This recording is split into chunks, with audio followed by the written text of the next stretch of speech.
میں مبلغ بنوں سنتوں کا، خوب چرچا کروں سنتوں کا، ہو کرم بحر خاک مدینہ۔ الحمدللہ رب العالمین والصلاة والسلام علی سید المرسلین، اما بعد فاعوذ باللہ من الشیطان الرجیم، بسم اللہ الرحمن الرحیم۔ الصلاة والسلام علیک یا رسول اللہ وعلی آلک واصحابک یا حبیب اللہ۔ الصلاة والسلام علیک یا نبی اللہ وعلی آلک واصحابک یا نور اللہ۔ حضرت سیدنا فضالہ بن عبید رضی اللہ تعالیٰ عنہ سے روایت ہے کہ سید المبلغین رحمت للعالمین صلی اللہ تعالی علیہ وآلہ وسلم مسجد میں تشریف فرما تھے۔ ایک آدمی آیا، اس نے نماز پڑھی، پھر ان کلمات سے دعا مانگی کہ اے اللہ مجھے بخش دے اور مجھ پر رحم فرما۔ رسول اللہ صلی اللہ تعالی علیہ وآلہ وسلم نے ارشاد فرمایا کہ اے نمازی، تو نے جلدی کی؟ جب تو نماز پڑھ کر بیٹھے تو پہلے اللہ تعالیٰ کی ایسی حمد کر جو اس کے لائق ہے، اور مجھ پر درود پاک پڑھ، پھر اس کے بعد دعا مانگ۔ راوی کا بیان ہے، اس کے بعد ایک اور شخص نے نماز پڑھی، پھر فارغ ہو کر اللہ تعالیٰ کی حمد بیان کی اور حضور صلی اللہ تعالیٰ علیہ وآلہ وسلم پر درود پاک پڑھا۔ تو سرکار مدینہ صلی اللہ تعالیٰ علیہ وآلہ وسلم نے ارشاد فرمایا کہ اے نمازی، تو دعا مانگ، قبول کی جائے گی۔ اس روایت سے معلوم ہوا کہ اگر دعا مانگنے والا یہ چاہتا ہے کہ میری دعا قبول ہو جائے، قبولیت کا طالب ہے، تو اس پر لازم اور ضروری ہے کہ دعا کے اول و آخر نبی کریم رؤوف رحیم صلی اللہ تعالی علیہ وآلہ وسلم پر درود پاک پڑھا کرے۔ صلو علی الحبیب صلی اللہ تعالی علی محمد وعلی آلہ وصحبہ وبارک وسلم۔ تو حصول ثواب کی خاطر عالمی مدنی مرکز فیضان مدینہ میں موجود حاضرین، مدنی چینل کے ناظرین اچھی اچھی نیتیں کر لیتے ہیں کہ ہمارے آقا مکی مدنی مصطفیٰ صلی اللہ علیہ وآلہ وسلم کا ارشاد ہے، نیت المؤمن خیر من عملہ، مسلمان کی نیت اس کے عمل سے بہتر ہے، اور بغیر اچھی نیت کے کسی بھی عمل خیر کا ثواب نہیں ملتا، اور جتنی اچھی نیتیں اتنا زیادہ ثواب۔ نیت کرنے کے نگاہیں نیچی کیے، کان لگا کر بیان سنوں گا، ٹیک لگا کر بیٹھنے کے بجائے علم دین کی تعظیم کی خاطر جہاں تک ہو سکا دو زانوں بیٹھ کر بیان سنوں گا، ضرورتاً سمٹ سرک کا دوسروں کے لیے جگہ کشادہ کروں گا، دھکا وغیرہ لگا تو صبر کروں گا، گھورنے جھڑکنے الجھنے سے بچوں گا۔ صلو علی الحبیب اذکروا اللہ توبوا الی اللہ کی صدائیں سن کر ثواب کمانے، صدا لگانے والوں کی دل جوئی کے لیے بلند آواز سے جواب دوں گا۔ اور ہفتہ اور اجتماع ہے، ہزارہا اسلام بھائی ہوتے ہیں، یہ بھی نیت کرنے کے اجتماع کے اختتام پر آگے بڑھ کر سلام و مصافحہ کی سنت پر عمل کرتے ہوئے مسکراتے ہوئے اسلامی بھائیوں سے ملاقات کروں گا۔ انفرادی کوشش کرتے ہوئے انہیں مدنی انعامات پر عمل کرنے، مدنی قافلوں میں سفر کرنے کی ترغیب دلاؤں گا، ان کا نام لکھوں گا، فون نمبر لکھوں گا، یاد دہانی کراتا رہوں گا۔ میں بھی نیت کرتا ہوں کہ اللہ عز و جل کی رضا پانے، ثواب کمانے کے لیے بیان کروں گا۔ دیکھ کر بیان کروں گا۔ پارہ 14 سورۃ النحل آیت نمبر 125 میں ارشاد ہوا ادعو الی سبیل ربک بالحکمۃ والموعظۃ الحسنہ، ترجمہ کنز ایمان، اپنے رب کی راہ کی طرف بلاؤ پکی تدبیر اور اچھی نصیحت سے۔ اور بخاری شریف میں وارد اس فرمان مصطفیٰ صلی اللہ تعالی علیہ وآلہ وسلم بلغوا عنی ولو آیہ، پہنچا دو میری طرف سے اگرچہ ایک ہی آیت ہو، میں دیے ہوئے احکام کی پیروی کروں گا، نیکی کا حکم دوں گا، برائی سے منع کروں گا۔ اشعار پڑھتے نیز عربی انگریزی مشکل الفاظ بولتے وقت دل کے اخلاص پر توجہ رکھوں گا، اپنی علمیت کی دھاک بٹھانی مقصود ہوئی تو بولنے سے بچوں گا۔ پیارے پیارے اسلامی بھائیوں، میرے شیخ طریقت امیر اہل سنت بانی دعوت اسلامی حضرت علامہ مولانا ابو بلال محمد الیاس ستار قادری رضوی ضیائی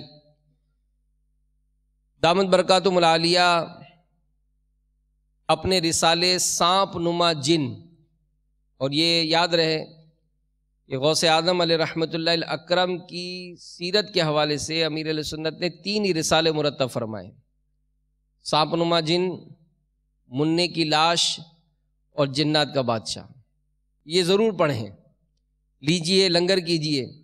تو سانپ نما جن میں سانپ نما جن کی ایک خوفناک حکایت لکھتے ہیں کہ حضور شہنشاہ بغداد سرکار غوث پاک رحمت اللہ تعالی علیہ فرماتے ہیں کہ ایک بار میں جامع منصور میں مصروف نماز تھا، سانپ آ گیا اور اس نے میرے سجدے کی جگہ پر سر رکھ کر منہ کھول دیا۔ میں نے اسے ہٹا کر سجدہ کیا مگر وہ میری گردن سے لپٹ گیا، پھر میری ایک آستین میں گھس کر دوسری آستین سے نکلا۔ نماز مکمل کرنے کے بعد جب میں نے سلام پھیرا تو غائب ہو گیا۔ دوسرے روز جب میں پھر اسی مسجد میں داخل ہوا تو مجھے ایک بڑی بڑی آنکھوں والا آدمی نظر آیا۔ میں نے اسے دیکھ کر اندازہ لگا لیا یہ انسان نہیں ہے، یہ کوئی جن ہے۔ وہ جن مجھ سے کہنے لگا کہ میں آپ رحمت اللہ تعالی علیہ کو تنگ کرنے والا وہی سانپ ہوں۔ میں نے سانپ کے روپ میں بہت سارے اولیاء اللہ کو آزمایا ہے مگر آپ جیسا کوئی ثابت قدم نہیں پایا۔ پھر وہ جن آپ رحمت اللہ تعالی علیہ کے دست حق پر اس پر تائب ہو گیا۔ ہوئے دیکھ کر تجھ کو کافر مسلمان، ہوئے دیکھ کر تجھ کو کافر مسلمان، ہوئے دیکھ کر تجھ کو کافر مسلمان، بنے سنگ دل موم سا غوث اعظم، بنے سنگ دل موم سا غوث اعظم۔ صلو علی الحبیب صلی اللہ تعالی علی محمد۔ تو میٹھے میٹھے اسلامی بھائیوں، مدنی چینل کے ناظرین، اے عاشقان غوث پاک، واقعی خشوع اور خضوع ہو تو ایسا ہو کہ نماز میں خواہ سانپ ہی لپٹ جائے مگر اللہ عز و جل کی جانب سے توجہ نہ ہٹے۔ ایک ہماری نماز ہے کہ اگر ہم پر مکھی بھی بیٹھ جائے تو پریشان ہو جاتے ہیں، معمولی خارش بھی ہم سے برداشت نہ ہو سکے۔ تو اس واقعے سے یہ بھی معلوم ہوا کہ جنات بھی ہمارے غوث العظم علیہ رحمت اللہ الاکرم کے مرید بن جاتے ہیں۔ تو غوث پاک رضی اللہ تعالیٰ عنہ کی سیرت کی معلومات ہونی چاہیے۔ عاشق غوث پاک ہیں، آئیے غوث پاک کی زندگی کے چند گوشوں کے بارے میں سماعت کرتے ہیں کہ سیدنا غوث العظم شیخ عبد القادر جیلانی علیہ رحمۃ اللہ الغنی کی ولادت باسعادت یکم رمضان سن 470 سن ہجری جمعۃ المبارک کو جیلان میں ہوئی۔ آپ رحمۃ اللہ تعالی علیہ کی کنیت ابو محمد ہے، اور محی الدین، محبوب سبحانی، غوث اعظم، غوث ثقلین وغیرہ وغیرہ یہ آپ کے القابات ہیں۔ آپ رحمۃ اللہ تعالی علیہ کے والد بزرگوار کا نام حضرت سیدنا ابو صالح موسیٰ جنگی دوست، اور والدہ محترمہ کا نام ام الخیر فاطمہ رحمۃ اللہ تعالی علیہا ہے۔ آپ والد کی طرف سے حسنی اور والدہ ماجدہ کی طرف سے حسینی سید ہیں۔ دعوت اسلامی کے اشاعتی ادارے مکتبۃ المدینہ کی مطبوعہ رسالے غوث پاک کے حالات میں غوث پاک کا حلیہ لکھا ہے کہ ہمارے غوث پاک کیسے تھے۔ سنیے، تصوری میں سنیے، آنکھیں بند کر کے سنیے، کیا معلوم کرم ہو جائے، کسی کو آج ہی غوث پاک کی زیارت ہو جائے۔ سبحان اللہ۔ آپ کے حلیہ مبارک کے بارے میں حضرت شیخ ابو محمد عبداللہ بن احمد بن قدامہ مقدسی علیہ رحمہ فرماتے ہیں کہ ہمارے امام شیخ الاسلام محی الدین سید عبد القادر جیلانی قطب ربانی غوث سمدانی رحمۃ اللہ تعالی علیہ ضعیف البدن، میانہ قد، فراخ سینہ، چوڑی داڑھی، دراز گردن، رنگ گندمی، ملے ہوئے ابرو، سیاہ آنکھیں، بلند آواز اور وافر علم و فضل تھے۔ ہمارے غوث پاک ضعیف البدن، میانہ قد، فراخ سینہ، چوڑی داڑھی، دراز گردن، رنگ گندمی، ملے ہوئے ابرو، سیاہ آنکھیں، بلند آواز اور وافر علم و فضل تھے۔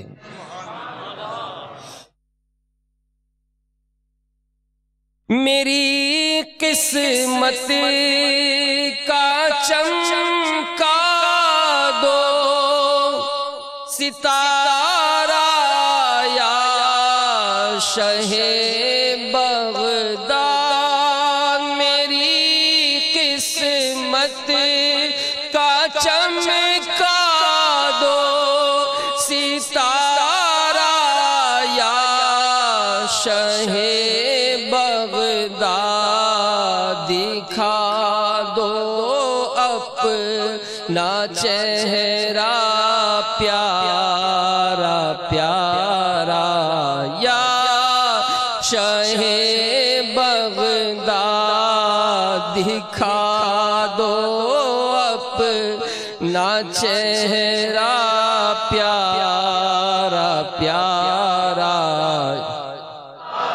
شہ بغداد، میری قسمت کا چمکا دو، میری قسمت کا چمکا دو، آقا میری قسمت کا چمکا دو ستارہ یا شہ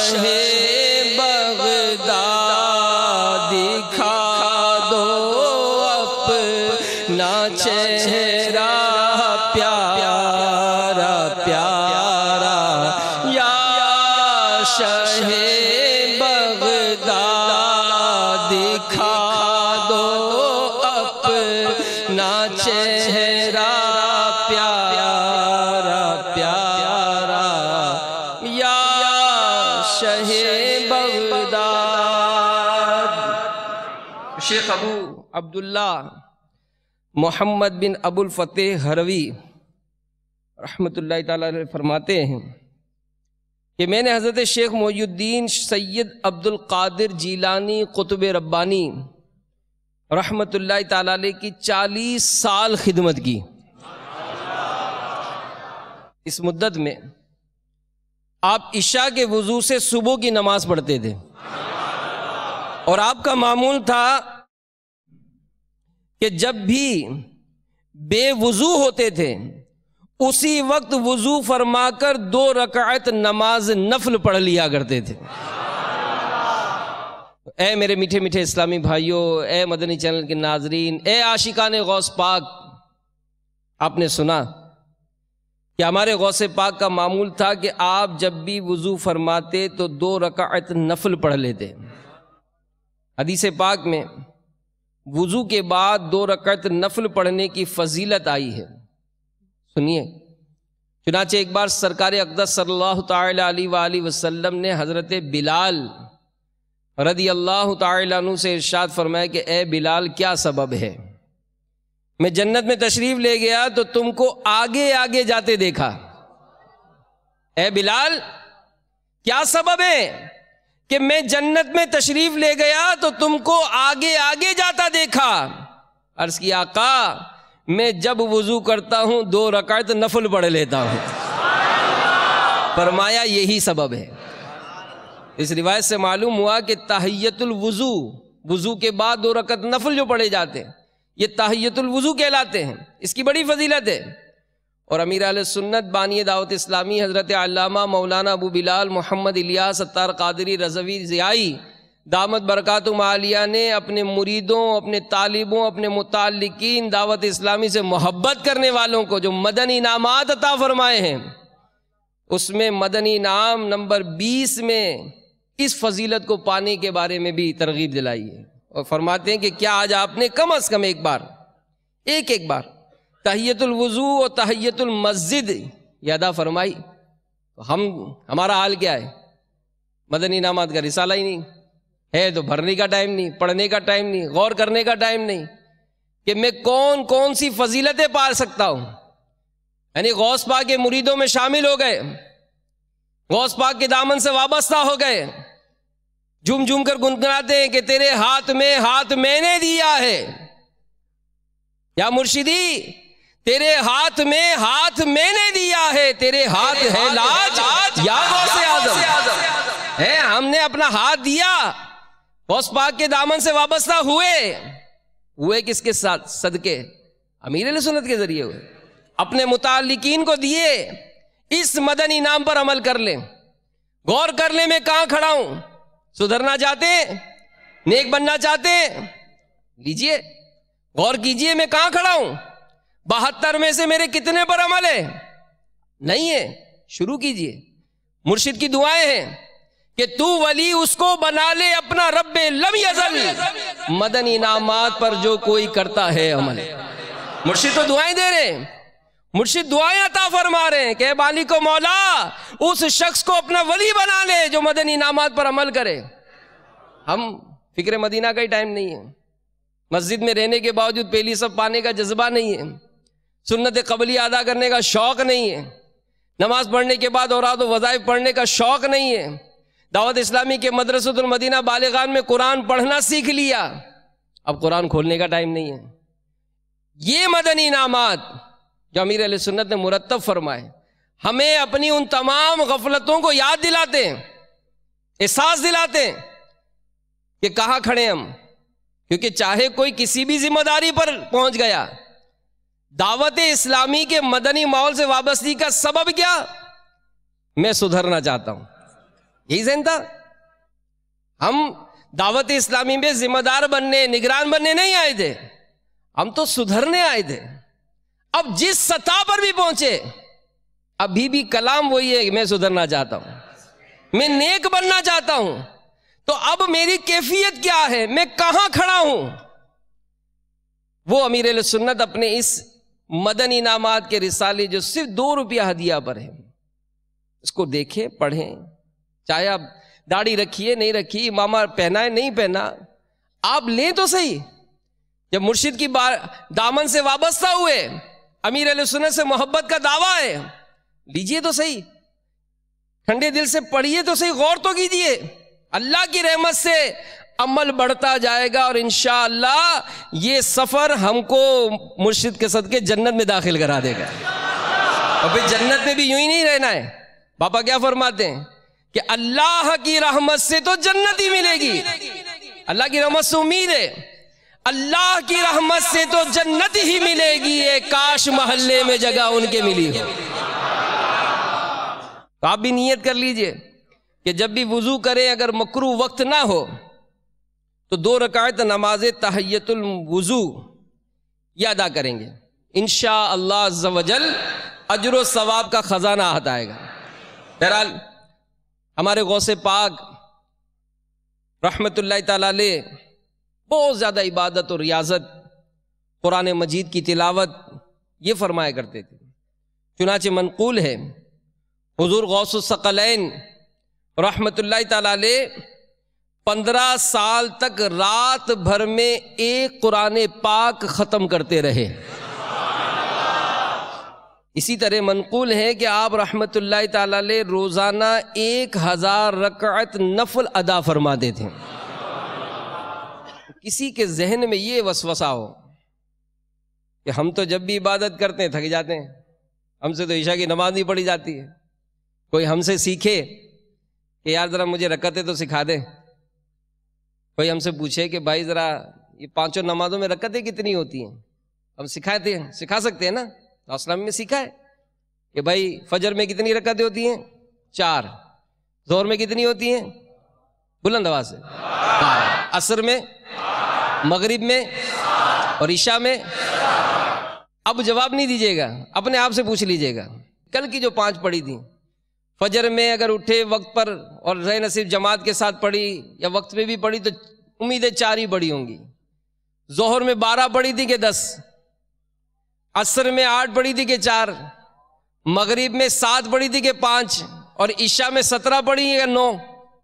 یعنی بسا اوقات ہماری اپنی ایسی خود ساختہ گہما گہمی ہے، ایسی ہماری خود ساختہ مصروفیت ہے کہ ہم جو طے شدہ جو رکعتیں ہیں جن کو ہم سکھاتے ہیں ہم وہ رکعتیں نہیں پڑھ پاتے، اور جن غوث پاک کے دامن سے وابستہ، جن سے محبت اور عقیدت کا اظہار ہم کرتے ہیں، وہ غوث پاک کے بارے میں لکھا گیا کہ رات میں 1000 رکعت نفل پڑھا کرتے تھے۔ تو ہم تھک جاتے ہیں، ہمارا دل پوری طرح عبادت میں نہیں لگتا، خشوع اور خضوع حاصل نہیں ہوتا۔ ہمارے بزرگان دین، ہمارے غوث پاک یہ اتنی عبادت کیسے کیا کرتے تھے؟ کسی کی ذہن میں بات آ سکتی ہے یہ؟ ان کے دل میں عبادت کا اتنا ذوق و شوق یہ کیسے پیدا ہو جاتا تھا؟ اس کا جواب یہ ہے کہ نیک بندوں کے دل محبت الہی اور تقوی سے آباد ہوتے ہیں، یہ اپنے دل سے دنیا کی محبت کو نکال دیتے ہیں، ان کی روحیں ذکر الہی کے بغیر بے چین و بے قرار رہتی ہیں، اسی لیے وہ ہر لمحہ یاد الہی میں مگن رہتے ہیں۔ بندے کو یہ مقام عبادت و ریاضت میں سخت محنت کرنے سے حاصل ہوتا ہے۔ بزرگان دین رحمہم اللہ المبین کی سیرت کا جائزہ لینے سے پتہ چلتا ہے کہ یہ جو عبادتیں کرتے تھے نا تو سخت ریاضتیں، مشکلات یہ برداشت کرتے تھے، مقابلہ کرتے تھے۔ اور کسی نے بڑی پیاری بات کہی تھی، ایک مدنی انعامات کے عامل تھے، انہوں نے امیر علیہ سنت کی بارگاہ میں حاضری دی کہ حضور میں سوچتا تھا میرے لیے عمل بہت مشکل ہے، بہت مشکل ہے، لیکن ٹھان لی۔ اور باپا بھی فرماتے مذاکرے میں کہ تھوڑی مشقت کر کے آپ آزمائے تو صحیح، انشاءاللہ یہ کام آپ کے لیے آسان ہو جائے گا۔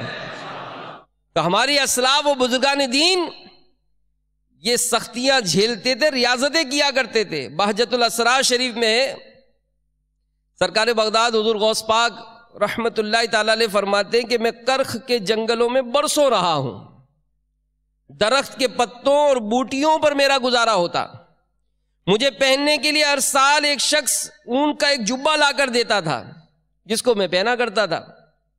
میں نے دنیا کی محبت سے نجات حاصل کرنے کے لیے 1000 جتن کیے، میں گمنام رہا، میری خاموشی کے سبب لوگ مجھے گونگا، نادان اور دیوانہ کہتے تھے۔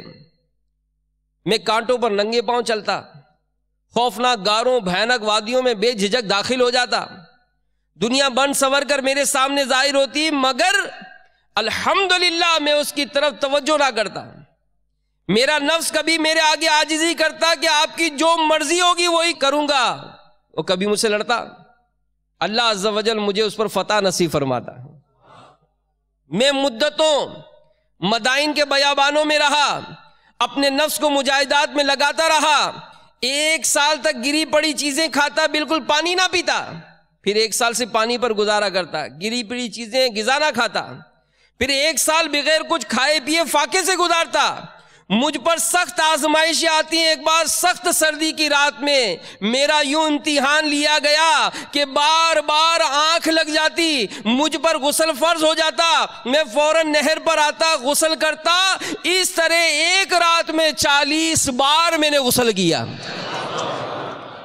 کوئی گرمی کی رات نہیں تھی، سخت سردی کی رات، کوئی ہیٹر کوئی گیزر یہ نہیں تھا، نہر پر ٹھنڈے پانی سے 40 بار غسل فرمایا۔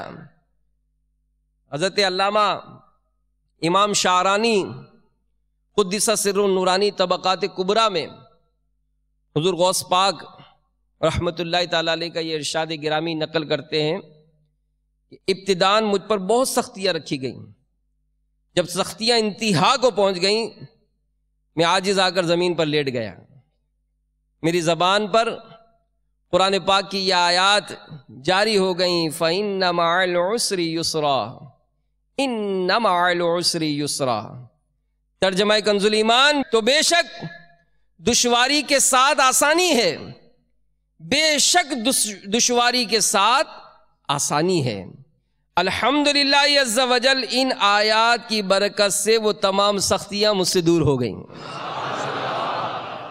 واہ کیا مرتبہ اے غوث ہے بالا تیرا، واہ کیا مرتبہ اے غوث ہے بالا تیرا، اونچے اونچوں کے سروں سے قدم اعلیٰ تیرا، اونچے اونچوں کے سروں سے قدم اعلیٰ۔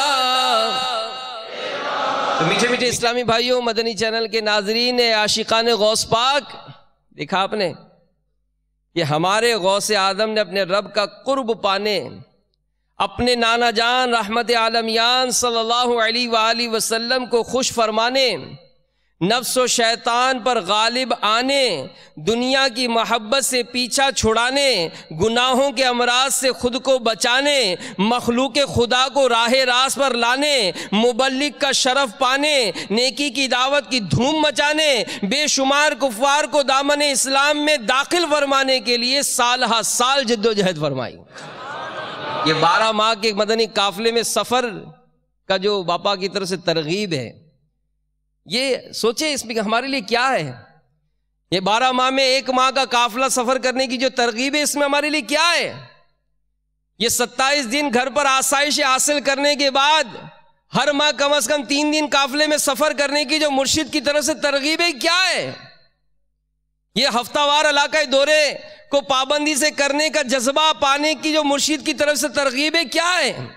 روزانہ 2 درس دینے کا جو شوق بڑھایا جاتا ہے، بار بار ترغیب دلائی جاتی ہے، کیا ہے۔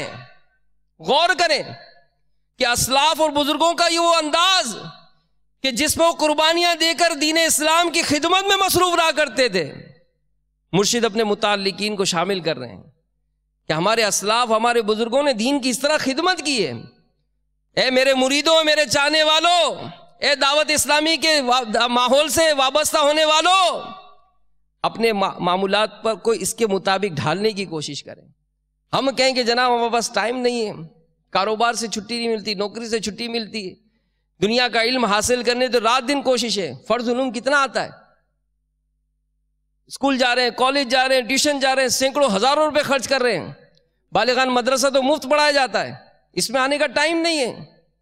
تجارت کرتے ہیں، دعوت اسلامی آپ کو بلاتی ہے کہ آئیے تجارت کرتے ہیں، دارالفتہ سے رابطہ کر کے آپ شرعی رہنمائی لیجئے، زندگی کے جو بھی معاملات آپ کے اس کے متعلق رہنمائی لیجئے، علماء سے وابستہ ہو جائیے۔ کس کس طرح سے آپ کو بلاتے ہیں مرشد کریم۔ بہرحال میرے میٹھے میٹھے پیارے پیارے اسلامی بھائیوں، ہمارے غوث پاک نے ہمت نہیں آ رہی، کوشش جاری فرمائی۔ حضرت شیخ محی الدین سید عبد القادر جیلانی قدس سرہ نورانی فرماتے ہیں کہ میں ایک دن جنگل میں بیٹھا ہوا فقہ کی کتاب کا مطالعہ کر رہا تھا، ہاتف غیبی سے آواز آئی کہ حصول علم فقہ اور دیگر علوم کی طلب کے لیے کچھ رقم لے کر کام چلا لو۔ آپ فرماتے ہیں کہ میں نے کہا کہ تنگی کی حالت میں کس طرح قرض لے سکتا ہوں جبکہ میرے پاس ادائیگی کی کوئی صورت نہیں ہے۔ آواز آئی تم قرضہ لے لو، ادائیگی ہمارے ذمہ ہے۔ یہ سن کر میں نے کھانا فروخت کرنے والے سے جا کر کہا کہ میں تم سے اس شرط پر معاملہ کرنا چاہتا ہوں کہ جب مجھے خداوند تعالی سہولت عطا فرما دے تو میں تمہاری رقم ادا کر دوں گا۔ یہ سن کر اس نے رو کر کہا کہ میرے آقا، ہر وہ شے پیش کرنے کے لیے میں تیار ہوں جو آپ طلب فرمائیں۔ آپ فرماتے ہیں کہ اس سے ایک مدت تک 1-1.5 روٹی اور کچھ سالن لیتا رہا، لیکن مجھے ٹینشن ہوتا تھا، استطاعت ہے نہیں، میں رقم کہاں سے ادا کروں گا۔ اس پریشانی کے عالم میں مجھے ہاتف غیبی سے آواز آئی کہ فلاں مقام پر چلے جاؤ، وہاں جو کچھ ریت میں پڑا ہوا مل جائے اس کو لے کر کھانے والے کا قرض ادا کر دو، اپنی ضروریات کی تکمیل بھی کرتے رہو۔ جب میں بتائے ہوئے مقام پر پہنچا تو وہاں مجھے ریت پر پڑا ہوا سونے کا ایک بہت بڑا ٹکڑا مل گیا، جس کو میں نے لے کر ہوٹل والے کا سارا حساب پورا کر دیا۔ تو بہرحال ہمارے غوث پاک رضی اللہ تعالی عنہ پر سختیاں آئیں، مصیبتیں آئیں، آپ نے صبر سے کام لیتے ہوئے عبادت اور ریاضت میں مشغول رہے، اللہ تعالیٰ نے آپ کو غیب سے رزق عطا فرما دیا۔ یاد رہے کہ اللہ تبارک و تعالیٰ اپنے بندوں پر مصیبتیں نازل فرما کر ان کی آزمائش فرماتا ہے، اگر وہ ان پر صبر کرتے ہیں تو یہ مصیبت ان کے درجات کی بلندی کا سبب بنتی ہے، جیسا کہ سیدنا ابو ہریرہ رضی اللہ تعالی عنہ روایت کرتے ہیں، اللہ کے محبوب دانے غیوب منزہ عن العیوب صلی اللہ تعالی علیہ وآلہ وسلم کا ارشاد ہے کہ اللہ عز و جل جس کے ساتھ بھلائی کا ارادہ فرماتا ہے اسے مصیبت میں مبتلا فرما دیتا ہے۔ صہیب رومی رضی اللہ تعالی عنہ روایت کرتے ہیں کہ حضور پاک صاحب الاولاق صلی اللہ تعالی علیہ وآلہ وسلم نے ارشاد فرمایا، مومن کے معاملے پر تعجب ہے کہ اس کا سارا معاملہ یہ بھلائی پر مشتمل ہے، اور یہ صرف اسی مومن کے لیے ہے جسے خوشحالی حاصل ہوتی ہے تو شکر کرتا ہے، کیونکہ اس کے حق میں یہی بہتر ہے، اگر تنگ دستی پہنچتی ہے تو صبر کرتا ہے اور یہ بھی اس کے حق میں بہتر ہے۔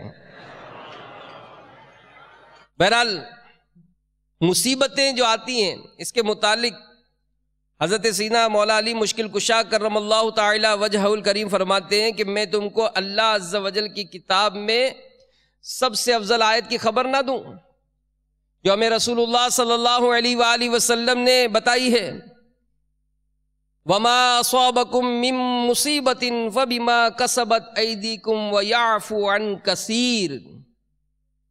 ترجمہ کنز الایمان، اور تمہیں جو مصیبت پہنچی وہ اس کے سبب سے ہے جو تمہارے ہاتھوں نے کمایا، اور بہت کچھ تو معاف فرما دیتا ہے۔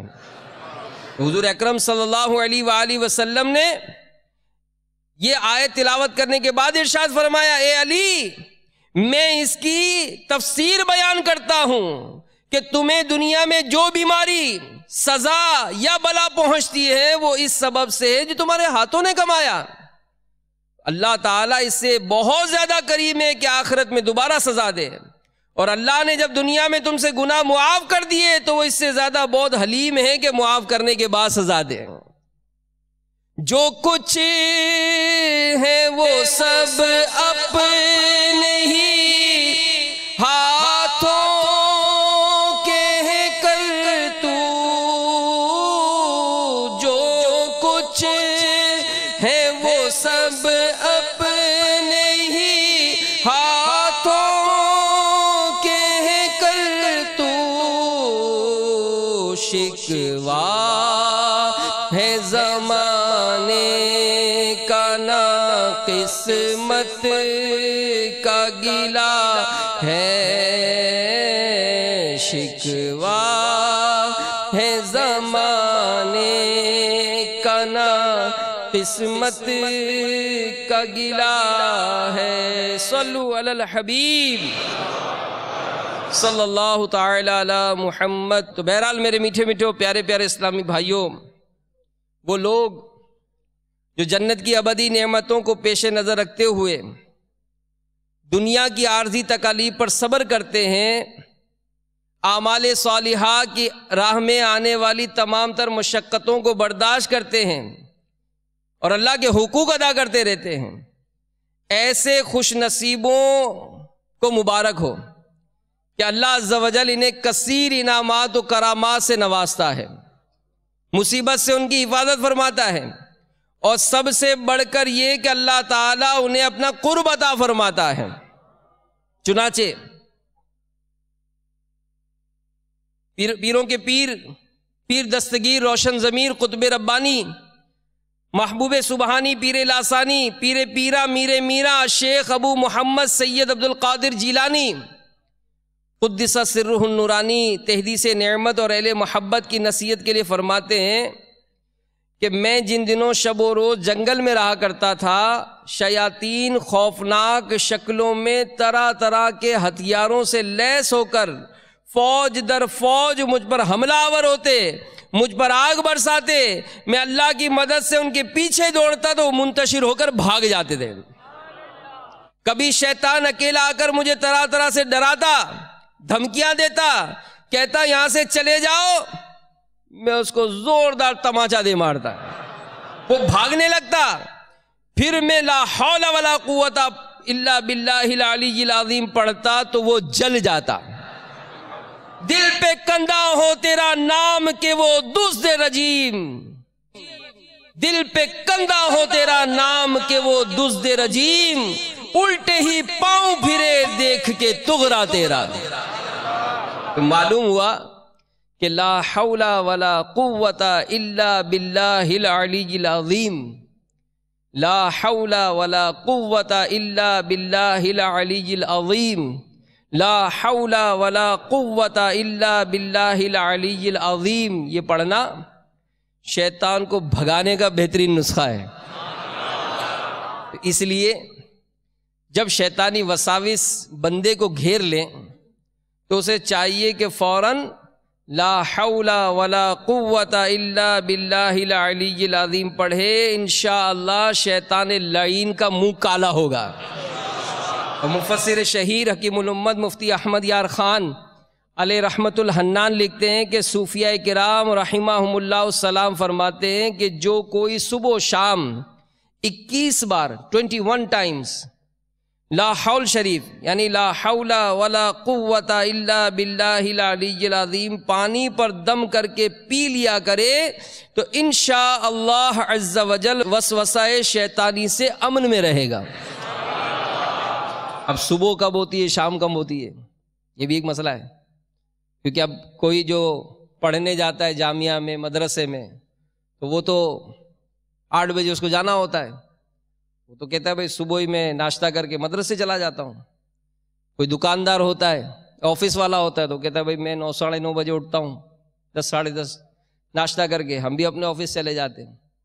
باب المدینہ کا کوئی دکاندار ہو تو وہ تو کہتا ہے بھائی میں 12 ساڑھے 12 1 بجے اٹھتا ہوں، پھر ناشتہ کر کے صبح جو ہے اپنی دکان کھولتا ہوں۔ اب یہ صبح کا ٹائم کیا، ہر ایک کی الگ الگ صبح ہے۔ امیر اہل سنت نے شجرہ شریف جو دعوت اسلامی کے اشاعتی ادارے مکتبۃ المدینہ نے شائع کیا ہے، اور ہر اتاری جو قادری اتاری سلسلے سے مرید ہیں ان کے پاس ہونا چاہیے، اس میں وضاحت لکھی ہے کہ آدھی رات ڈھلنے سے لے کر سورج کی پہلی کرن، سورج طلوع ہونے سے پہلے یہ صبح کا وقت ہے۔ جیسے ہی سورج طلوع ہو گیا اب صبح ختم، یعنی وظائف جو پڑھنے کا جو ٹائم ہے وہ یہ ہے صبح کا۔ اور شام کی تعریف یہ لکھی کہ ابتدائے ظہر کا وقت شروع ہونے سے لے کر غروب آفتاب تک یہ شام کا وقت ہے۔ تو جو لا حول شریف پڑھنی ہے صبح و شام وہ اس وقت پڑھنی ہے۔ فجر ذی نصیب تہجد میں اٹھیں، صبح کا وقت ہوگا فجر سے تھوڑا پہلے، اور فجر کی نماز کے لیے اٹھیں تو پی لیں 21 مرتبہ لا حول شریف پڑھ کر، اسی طرح ظہر کی نماز پڑھ کے پی لیں 21 مرتبہ، یہ برکتیں ملیں گی انشاءاللہ۔ میٹھے میٹھے اسلامی بھائیوں، اللہ عز و جل کے نیک بندوں کا ہمیشہ یہ وتیرہ رہا کہ ڈھیروں نیکیاں کرتے. جیسے غوث پاک کے بارے میں ہم نے سنا کہ 40 سال عشاء کی وضو سے فجر پڑھی، 15 سال روزانہ قرآن پڑھتے رہے، پھر اس قدر مشقتیں، تقوی، پرہیزگاری، لیکن اس کے باوجود بے پناہ خوف خدا اور خشیت الہی رکھتے ہیں. سرکار بغداد حضور غوث پاک رحمت اللہ تعالیٰ علیہ بھی بے پناہ خوف خدا رکھتے تھے. چنانچہ سیدنا شیخ شرف الدین سعدی شیرازی رحمت اللہ تعالیٰ علیہ فرماتے ہیں کہ حضرت سیدنا شیخ عبد القادر جیلانی کو حرم کعبہ میں دیکھا گیا، کنکریوں پر سر رکھے بارگاہ رب العزت عز و جل میں عرض گزار ہوئے، اے خداوند کریم مجھے بخش دے، اگر میں سزا کا حقدار ہوں تو بروز قیامت مجھے اندھا اٹھانا تاکہ نیکوکار لوگوں کے سامنے شرمندہ نہ ہوں. غور کیجئے کہ غوث پاک رضی اللہ تعالیٰ عنہ رات دن یاد الہی میں مشغول ہونے کے بعد تو یہ فرما رہے ہیں. تو یقیناً جنہیں صحیح معنوں میں اللہ کا خوف ہوتا ہے وہ جتنے بھی نیک اعمال کر لیں اپنی نیکیوں پر بھروسہ کر کے فکر آخرت سے غافل نہیں ہوتے، ہر وقت اللہ عز و جل کے خوف سے لرزتے کانپتے ہیں. اور یاد رہے اس دنیاوی زندگی کی رونقوں، مسرتوں، رعنائیوں میں کھو کر حساب آخرت کے معاملے میں غفلت کا شکار ہو جانا یقیناً نادانی ہے. بلا شبہ خوف خدا ہماری اخروی نجات کے لیے بڑی اہمیت کا حامل ہے. میرے پیارے آقا مکی مدنی مصطفیٰ صلی اللہ تعالی علیہ وآلہ وسلم نے ارشاد فرمایا کہ حکمت کا سر چشمہ یہ اللہ کا خوف ہے. ہماری نجات اسی میں ہے کہ ہم رب کائنات عز و جل کے احکامات پر عمل کرتے ہوئے اپنے لیے نیکیوں کا ذخیرہ اکٹھا کریں، گناہوں کے ارتکاب سے پرہیز کریں. اے مدنی چینل کے ناظرین، ہماری نجات اسی میں ہے کہ ہم رب کائنات عز و جل اس کے پیارے حبیب صلی اللہ علیہ وآلہ وسلم کے احکامات پر عمل کرتے ہوئے اپنے لیے نیکیوں کا ذخیرہ اکٹھا کریں، گناہوں کے ارتکاب سے پرہیز کریں. اس مقصد عظیم میں سرخروئی سے ہمکران ہونے کے لیے ایک مسلمان کے دل میں خوف خدا ہونا یہ بے حد ضروری ہے.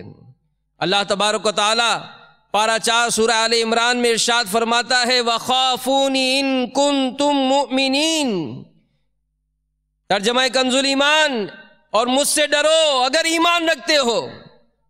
حضرت علامہ مولانا سید محمد نعیم الدین مراد آبادی علیہ رحمت اللہ الہادی اس آیت کریمہ کے تحت فرماتے ہیں کیونکہ ایمان کا مقتضا ہی یہی ہے کہ بندے کو خدا کا خوف ہو. ایک اور مقام پر ارشاد فرمایا یا ایھا الذین آمنوا اتقوا اللہ حق تقاتہ ولا تموتن الا وانتم مسلمون، اے ایمان والو اللہ سے ڈرو جیسا کہ اس سے ڈرنے کا حق ہے، اور ہرگز نہ مرنا مگر مسلمان. میرے پیارے پیارے اور میٹھے میٹھے اسلامی بھائیوں، ہم غور کریں اور سوچیں. ہم ساری مخلوق سے ڈرتے ہیں، بلی میاؤں کرتی ہے تو ڈرتے ہیں، کتا رات کے سناٹے میں اگر پیچھے لگ جائے تو ڈرتے ہیں، کمرے میں چوہا آ جائے تو ڈرتے ہیں. یہ ہماری حالت ہے. ہم اتنے تو بڑے بہادر ہیں لیکن ہمیں ڈر نہیں لگتا. نماز قضا کرتے ہوئے، جھوٹ بولتے ہوئے، بد نگاہی کرتے ہوئے، ملاوٹ کا مال بیچتے ہوئے، رشوت کا لین دین کرتے ہوئے، چوریاں کرتے ہوئے، ڈکیتیاں کرتے ہوئے، دل آزاریاں کرتے ہوئے، ظلم کرتے ہوئے ہمیں ڈرنا چاہیے. ہمیں ڈرنا چاہیے کیونکہ اللہ کا ڈر یہ بہت بڑی نعمت ہے. حضرت سیدنا انس رضی اللہ تعالی عنہ سے مروی ہے رحمت کونین صلی اللہ علیہ وآلہ وسلم نے ارشاد فرمایا اللہ تعالیٰ فرمائے گا کہ اسے آگ سے نکالو. اللہ تعالیٰ فرمائے گا کہ اسے آگ سے نکالو جس نے مجھے کبھی یاد کیا ہو یا کسی مقام پر میرا خوف کیا ہو. اللہ کا ڈر اپنے دل میں پیدا کیجئے، اللہ سے ڈریے اور دیکھیے کہ واقعی گناہوں کی کیسی کثرت ہے. امیر سنت فرماتے ہیں کہ دل ہائے گناہوں سے بیزار نہیں ہوتا، دل ہائے گناہوں سے بیزار نہیں ہوتا، مغلوب شاہ نفس سے بدکار نہیں ہوتا. گو لاکھ کروں کوشش اصلاح نہیں ہوتی، پاکیزہ گناہوں سے کردار نہیں ہوتا. اے رب کے حبیب آؤ، اے میرے طبیب آؤ، اچھا یہ گناہوں کا بیمار نہیں ہوتا۔ آقا کریم صلی اللہ علیہ وآلہ وسلم کی سنتوں پر عمل کرنے کا جذبہ ابھاریے۔ آئیے دعوت اسلامی کے مدنی ماحول سے وابستہ ہو جائیے، مدنی انعامات پر عمل کرنے کا جذبہ پانے کے لیے مدنی قافلے میں سفر کیجیے۔ اللہ تعالیٰ ہم سب کو عمل کی توفیق عطا فرمائے، آمین بجاہ النبی الامین صلی اللہ تعالی علیہ وآلہ وسلم۔ آئیے میٹھے میٹھے اسلامی بھائیوں، اپنے بیان کو اختتام پر لاتے ہوئے چند سنتیں اور آداب بیان کرتا ہوں۔ مسلمان سے ملاقات کرتے وقت اسے سلام کرنا سنت ہے۔ سلام کرتے وقت یہ نیت ہو کہ جسے سلام کرنے لگا ہوں اس کا مال، عزت، آبرو سب کچھ میری حفاظت میں، اور میں ان میں سے کسی چیز میں دخل اندازی کرنا یہ حرام جانتا ہوں۔